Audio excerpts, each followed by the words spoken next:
Okay, welcome to a quick guide on how to install IIS for our server. So we're going to need to go to the dashboard and we're going to need to add roles and features. I've already got IIS installed, as you can see from the left and the right panes. So we just need to click next, and scroll down to web server IIS services. It won't be ticked on yours, you'll need to tick that box. Once you've ticked that, leave it install. And once it's finished installing, that's when you'll see IIS on the left. And in your tools, you'll be able to see IIS as well. So here you got the IIS panel showing the services are running. But if we go to tools and we need to go to the Internet Information Services option, and you can see if we open all of these, expand them, you'll see you've got a default website and a default starting web page. If you go to the C drive of your local machine, you'll see that there's a centrally hosted folder, and that folder is called inetpub.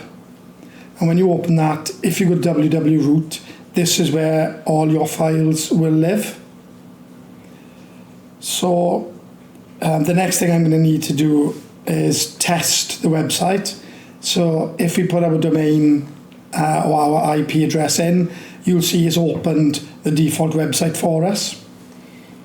So we know it works.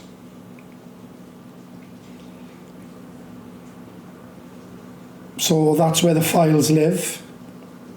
The next thing I'm going to do is make sure we've enabled drag and drop on our Oracle machine. So if you go to devices and then drag and drop, and make sure you've got bidirectional ticked, that means we can drag and drop.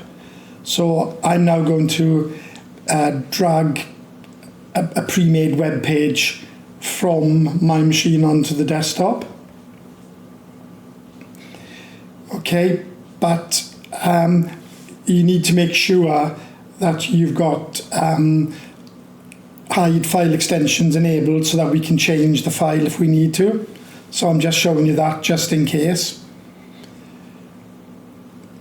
I practiced this earlier, so I'm going to rename Kali Trainer to index.html, and then we'll go and view our page, but it won't work quite yet, because when I refresh this, it's going to show the default page. So we need to change the order at which these things run. So it's back to the IIS control panel, so tools and information services. And then when we're in there, expand all these out and go to the documents, so default documents. And these are the order in which it looks for startup files. And as you can see, index.html is too far down the bottom.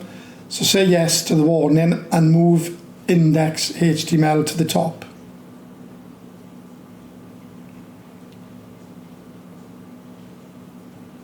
And now when we refresh our page, it'll take you to the website I just copied across.